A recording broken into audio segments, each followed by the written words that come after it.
Hi hello ಎಲ್ಲರಿಗೂ ನಮಸ್ಕಾರ. ಜ್ಯೋತಿ ಪಾಕಶಾಲೆಗೆ ತಮ್ಮೆಲ್ಲರಿಗೂ ಸ್ವಾಗತ. ಈ ದಿನ ಸಂಡೇ ಸ್ಪೆಷಲ್ ಒಂದೊಳ್ಳೆ ಚಿಕನ್ ಫ್ರೈ ರೆಸಿಪಿನ ನಿಮ್ಮೊಂದಿಗೆ ಶೇರ್ ಮಾಡ್ಕೊಳ್ತಾ ಇದ್ದೇನೆ. ಈ ಚಿಕನ್ ಫ್ರೈ ರೆಸಿಪಿ ಅಂತೂ ಜ್ಯೂಸಿಯಾಗಿ ತುಂಬಾ ರುಚಿಯಾಗಿರುತ್ತೆ ಅಂತಲೇ ಹೇಳ್ಬೋದು. ಬನ್ನಿ ಸಿಂಪಲ್ಲಾಗಿ ರುಚಿಕರವಾಗಿರುವಂತಹ ಚಿಕನ್ ಫ್ರೈ ರೆಸಿಪಿನ ಯಾವ ರೀತಿ ಮಾಡೋದು ಅಂತ ನೋಡೋಣ. ಅದಕ್ಕಿಂತ ಮುಂಚೆ ಹೊಸದಾಗಿ ನಮ್ಮ ಕುಕ್ಕಿಂಗ್ ವೀಡಿಯೋಸ್ನ ನೋಡ್ತಿದ್ದಲ್ಲಿ ಜ್ಯೋತಿ ಪಾಕಶಾಲೆ ಚಾನಲ್ನ ಸಬ್ಸ್ಕ್ರೈಬ್ ಮಾಡ್ಕೊಳ್ಳಿ. ಈ ರೆಸಿಪಿ ಇಷ್ಟ ಆದಲ್ಲಿ ಒಂದು ಲೈಕ್ ಮಾಡಿ. ಈ ಚಿಕನ್ ಫ್ರೈ ರೆಸಿಪಿ ಯಾವ ರೀತಿ ಮಾಡೋದು ಅಂತ ನೋಡೋಣ ಬನ್ನಿ. ನಾನಿಲ್ಲಿ ಈ ಚಿಕನ್ ಫ್ರೈಗೆ ಅಂತ ಅರ್ಧ kg ಹೆಚ್ಚು ಕಮ್ಮಿ ಆಗುವಷ್ಟು ಚಿಕನನ್ನು ನೀಟಾಗಿ ತೊಳೆದು ತಗೊಂಡಿದ್ದೇನೆ. ಈ ಚಿಕನನ್ನು ಈ ರೀತಿ ಒಂದು ಅಗಲವಾದಂತಹ ಬಟ್ಲಿಗೆ ಹಾಕ್ಕೊಳ್ತಾ ಇದ್ದೇನೆ. ನೋಡಿ, ಚಿಕನ್ ಎಲ್ಲವನ್ನ ಒಂದು ಬಟ್ಲಿಗೆ ಹಾಕ್ಕೊಂಡಿದ್ದಾಯಿತು. ಈಗ ಇದಕ್ಕೆ ರುಚಿಗೆ ತಕ್ಕಷ್ಟು ಉಪ್ಪನ್ನು ಸೇರಿಸ್ಕೊಳ್ತಾ ಇದ್ದೇನೆ.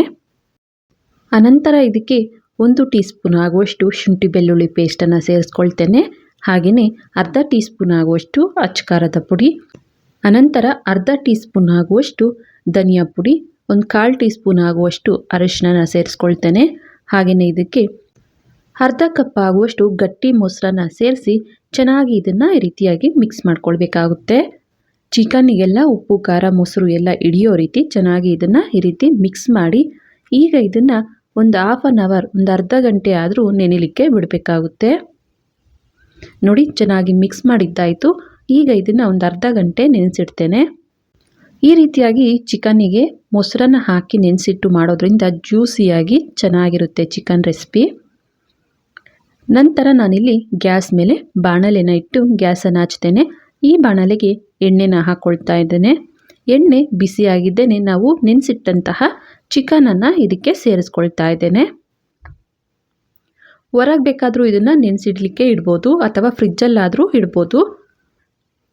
ಚಿಕನನ್ನು ಸೇರಿಸಿ ಚೆನ್ನಾಗಿ ಇದನ್ನು ಮಿಕ್ಸ್ ಮಾಡ್ಕೊಳ್ತಾ ಇದನ್ನು ಎಣ್ಣೆಯಲ್ಲಿ ಚೆನ್ನಾಗಿ ಫ್ರೈ ಮಾಡ್ಕೊಳ್ಬೇಕು. ಒಂದು 75% ಅಷ್ಟು ಎಣ್ಣೆಯಲ್ಲೇ ನಾವು ಈ ಚಿಕನ್ ಬೇಯೋವರೆಗೂ ಇದನ್ನು ಬೇಯಿಸ್ಕೊಳ್ಬೇಕಾಗುತ್ತೆ. ಲಿಡ್ಡನ್ನು ಕ್ಲೋಸ್ ಮಾಡಿ ಒಂದು 2 ರಿಂದ 3 ನಿಮಿಷ ಲೋ ಟು ಮೀಡಿಯಮ್ ಉರಿಲಿ ಇದನ್ನು ಬೇಯಿಸ್ಕೊಳ್ಬೇಕು. ಹಾಗಾಗ ಇದನ್ನು ಈ ರೀತಿ ಮಿಕ್ಸ್ ಮಾಡ್ತಾ ಮತ್ತೆ ಲಿಡ್ಡನ್ನು ಕ್ಲೋಸ್ ಮಾಡಿ ಇದೇ ರೀತಿ ನಾವು ಈ ಚಿಕನ್ನು 75% ಭಾಗ ಬೇಯೋವರೆಗೂ ಬೇಯಿಸ್ಕೊಳ್ಬೇಕಾಗುತ್ತೆ. ಮತ್ತೆ ಲಿಡ್ಡನ್ನು ಕ್ಲೋಸ್ ಮಾಡ್ತಾ ಇದ್ದೇನೆ. ಮತ್ತೆ ಒಂದು 2 ನಿಮಿಷಗಳ ಕಾಲ ಫ್ರೈ ಮಾಡ್ಕೊಳ್ತಾ ಇದ್ದೇನೆ. ನೋಡಿ, ಈ ರೀತಿ ಚಿಕನ್ನಲ್ಲಿ ನೀರು ಬರುತ್ತಲ್ಲ ಅದೆಲ್ಲ ಡ್ರೈ ಆಗಬೇಕು. ಹಾಗೆಯೇ ಚಿಕನ್ನು ಚೆನ್ನಾಗಿ ಬೇಯಬೇಕು. ಅಲ್ಲಿವರೆಗೂ ಇದೇ ರೀತಿ ಬೇಯಿಸ್ಕೊಳ್ಬೇಕಾಗುತ್ತೆ. ಮತ್ತೆ ಲಿಡ್ಡನ್ನು ಕ್ಲೋಸ್ ಮಾಡ್ತಾ ಇದ್ದೇನೆ. ಮತ್ತೆ ಒಂದು 2 ರಿಂದ 3 ನಿಮಿಷ ಇದನ್ನು ಬೇಯಿಸ್ಕೊಳ್ತೇನೆ. ನೋಡ್ಬೋದು, ಚಿಕನ್ನಲ್ಲಿರೋ ನೀರೆಲ್ಲ ಚೆನ್ನಾಗಿ ಡ್ರೈ ಆಗಿದೆ. ನಾವಿಲ್ಲಿ ಮೊದಲಿಗೆ ಹಾಕಿರುವಂಥ ಎಣ್ಣೆ ಎಲ್ಲ ಸಪ್ರೇಟ್ ಆಗಿದೆ. ಈ ರೀತಿ ಬೇಯಿಸ್ಕೊಳ್ಬೇಕಾಗುತ್ತೆ. ಈ ಹದಕ್ಕೆ ಬೇಯಿಸ್ಕೊಂಡ ನಂತರ ಈ ಚಿಕನನ್ನು ಸಪ್ರೇಟಾಗಿ ಒಂದು ಪ್ಲೇಟಿಗೆ ತೆಗೆದುಕೊಳ್ತಾ ಇದ್ದೇನೆ. ನಂತರ ಇದೇ ಬಾಣಲೆಗೆ ಸಣ್ಣದಾಗಿ ಕಟ್ ಮಾಡಿರುವಂತಹ 2 ಮೀಡಿಯಂ ಗಾತ್ರದ ಈರುಳ್ಳಿನ ಸೇರಿಸ್ಕೊಳ್ತಾ ಇದ್ದೇನೆ. ಈರುಳ್ಳಿನ ಚೆನ್ನಾಗಿ ಎಣ್ಣೆಯಲ್ಲಿ ಫ್ರೈ ಮಾಡ್ಕೊಳ್ಳೋಣ. ನಾನಿಲ್ಲಿ ಎಣ್ಣೆ ಇರೋದ್ರಿಂದ ಮತ್ತೆ ಎಣ್ಣೆನ ಹಾಕಲಿಕ್ಕೆ ಹೋಗಿಲ್ಲ. ಅದೇ ಎಣ್ಣೆಗೆ ಈರುಳ್ಳಿನ ಸೇರಿಸಿ ಚೆನ್ನಾಗಿ ಫ್ರೈ ಮಾಡ್ಕೊಳ್ತಾ ಇದ್ದೇನೆ. ನೋಡಿ, ಈರುಳ್ಳಿ ಚೆನ್ನಾಗಿ ಫ್ರೈ ಆಗಿದ್ದೇನೆ. ಈಗ ಇದಕ್ಕೆ ಸ್ವಲ್ಪ ಕರಿಬೇವನ್ನು ಸೇರಿಸ್ಕೊಳ್ತೇನೆ. ಕರಿಬೇವನ್ನು ಸೇರಿಸಿ ಮಿಕ್ಸ್ ಮಾಡ್ತಾ ಮತ್ತೆ ಇವನ್ನ ಲೋ ಫ್ಲೇಮಲ್ಲೇ ಲಿಡ್ಡನ್ನು ಕ್ಲೋಸ್ ಮಾಡಿ ಒಂದು 2 ನಿಮಿಷಗಳ ಕಾಲ ಫ್ರೈ ಮಾಡ್ಕೊಳ್ತೇನೆ. ಈರುಳ್ಳಿ ಚೆನ್ನಾಗಿ ಫ್ರೈ ಆಗಬೇಕು. ಆಗಲೇ ಈ ಫ್ರೈ ತುಂಬಾ ಟೇಸ್ಟಿಯಾಗಿರುತ್ತೆ. ಈ ಹದಕ್ಕೆ ಫ್ರೈ ಮಾಡಿದ್ದೇನೆ. ಈಗ ಇದಕ್ಕೆ ಅಚ್ಚಕಾರದ ಪುಡಿನ ಸೇರಿಸ್ಕೊಳ್ತಾ ಇದ್ದೇನೆ. ಒಂದು ಅರ್ಧ ಟೀ ಸ್ಪೂನ್ ಆಗುವಷ್ಟು ಅಚ್ಚಕಾರದ ಪುಡಿ, ಅನಂತರ 1/4 ಟೀ ಸ್ಪೂನ್ ಆಗುವಷ್ಟು ಧನಿಯಾ ಪುಡಿ, 1/4 ಟೀ ಸ್ಪೂನ್ ಆಗುವಷ್ಟು ಗರಂ ಮಸಾಲನ ಇದಕ್ಕೆ ಸೇರಿಸ್ಕೊಳ್ತಾ ಇದ್ದೇನೆ. ಅನಂತರ 1/4 ಟೀ ಸ್ಪೂನ್ ಆಗುವಷ್ಟು ಇದಕ್ಕೆ ಅರಿಶಿನ ಸೇರಿಸಿ 4 ರಿಂದ 5 ಹಸಿಮೆಣಸಿನ್ಕಾಯಿನ ಈ ರೀತಿ ಅರ್ಧಕ್ಕೆ ಕಟ್ ಮಾಡಿ ಸೇರಿಸ್ಕೊಳ್ತಾ ಇದ್ದೇನೆ. ಇವೆಲ್ಲವನ್ನ ಸೇರಿಸಿ ಲೋ ಫ್ಲೇಮಲ್ಲೇ ಚೆನ್ನಾಗಿ ಇವನ್ನ ಎಣ್ಣೆಯಲ್ಲಿ ಫ್ರೈ ಮಾಡ್ಕೊಳ್ಳೋಣ.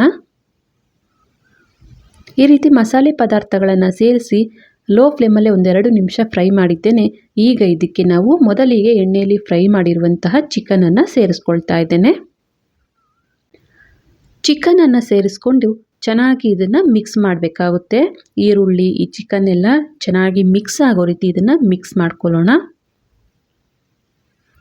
ಮೊದಲಿಗೆ ನಾವು ಎಣ್ಣೆಯಲ್ಲಿ ಚೆನ್ನಾಗಿ ಚಿಕನನ್ನು ಬೇಯಿಸ್ಕೊಂಡಿರೋದ್ರಿಂದ ಈರುಳ್ಳಿ ಜೊತೆಗೆ ಜಾಸ್ತಿ ಹೊತ್ತು ಫ್ರೈ ಮಾಡೋ ಅವಶ್ಯಕತೆ ಇಲ್ಲ.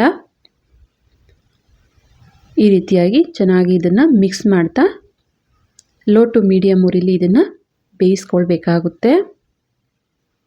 ಸ್ವಲ್ಪ ಗ್ರೇವಿ ಕನ್ಸಿಸ್ಟೆನ್ಸಿ ಇತ್ತು ಅಂದಲ್ಲಿ ಈಗ ಸ್ವಲ್ಪ ಹೊತ್ತು ಬೇಯಿಸಿದ್ದೇನೆ ಗ್ಯಾಸನ್ನು ಆಫ್ ಮಾಡ್ಬೋದು. ನಾನಿಲ್ಲಿ ಫುಲ್ ಡ್ರೈ ಮಾಡ್ತಾ ಇದ್ದೇನೆ. ಕೊನೆಯದಾಗಿ ಇದಕ್ಕೆ ಸಣ್ಣದಾಗಿ ಕಟ್ ಮಾಡಿರುವಂತಹ ಕೊತ್ತಂಬರಿ ಸೊಪ್ಪು, ಸಣ್ಣದಾಗಿ ಕಟ್ ಮಾಡಿರುವಂತಹ ಪುದೀನ ಸೊಪ್ಪನ್ನು ಸೇರಿಸಿ ಚೆನ್ನಾಗಿ ಮತ್ತೊಮ್ಮೆ ಮಿಕ್ಸ್ ಮಾಡ್ಕೊಳ್ಳೋಣ.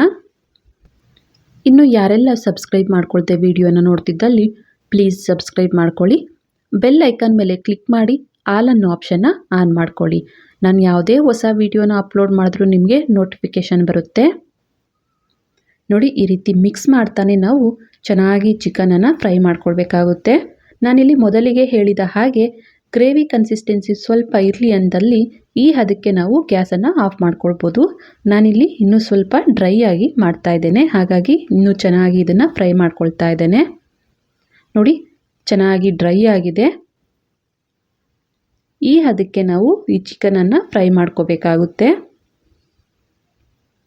ನೋಡ್ಬೋದು, ಚಿಕನ್ ಫ್ರೈ ರೆಸಿಪಿ ರೆಡಿ ಆಯಿತು. ಗ್ಯಾಸನ್ನು ಆಫ್ ಮಾಡಿ ಇದನ್ನು ಒಂದು ಪ್ಲೇಟಿಗೆ ಸರ್ವ್ ಮಾಡ್ತೇನೆ. ನೋಡಿದ್ರಲ್ಲ, ತುಂಬಾ ಸಿಂಪಲ್ಲಾಗಿ ಜ್ಯೂಸಿಯಾಗಿ ಟೇಸ್ಟಿಯಾಗಿರುವಂತಹ ಚಿಕನ್ ಫ್ರೈ ಮಾಡುವ ವಿಧಾನ. ಈ ಚಿಕನ್ ಫ್ರೈ ರೆಸಿಪಿ ನಿಮಗೆ ಇಷ್ಟ ಆಗಿದೆ ಅಂದ್ಕೊಳ್ತೇನೆ. ಇಷ್ಟ ಆದಲ್ಲಿ ಈ ವಿಡಿಯೋಗೊಂದು ಲೈಕ್ ಮಾಡಿ, ಕಮೆಂಟ್ ಮಾಡಿ, ಶೇರ್ ಮಾಡಿ. ಇನ್ನು ಯಾರೆಲ್ಲ ಸಬ್ಸ್ಕ್ರೈಬ್ ಮಾಡ್ಕೊಳ್ದೆ ವಿಡಿಯೋನ ನೋಡ್ತಿದ್ದಲ್ಲಿ ಪ್ಲೀಸ್ ಸಬ್ಸ್ಕ್ರೈಬ್ ಮಾಡ್ಕೊಳ್ಳಿ. ಧನ್ಯವಾದಗಳು.